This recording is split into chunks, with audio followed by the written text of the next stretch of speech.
नमस्कार, मैं हूं अमित और बुलेटिन में आपका स्वागत है।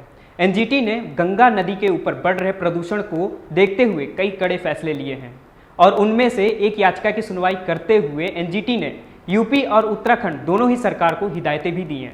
आइए देखते हैं इस खास रिपोर्ट को।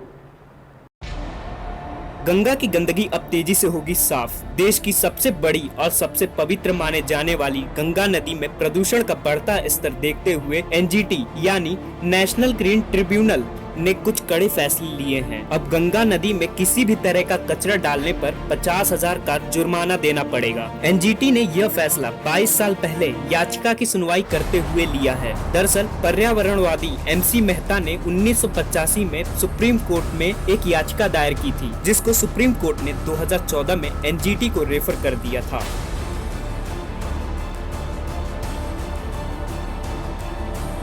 एनजीटी के फैसले के अनुसार गंगा नदी के 500 मीटर के दायरे के अंदर किसी भी तरह का कोई कचरा फेंकने पर 50,000 तक का जुर्माना भरना पड़ सकता है। साथ ही साथ एनजीटी ने नदी के 100 मीटर के दायरे में किसी भी तरह का निर्माण पर रोक लगा दी है। इस फैसले से गंगा को ही नहीं बल्कि उसकी कई सहायक नदियों को भी काफी फायदा होगा। इस आदेश के दायरे में 500 किलोमीटर का क्षेत्र निर्धारित किया है। हरिद्वार से लेकर उन्नाव तक इस फैसले का पालन करना जरूरी है।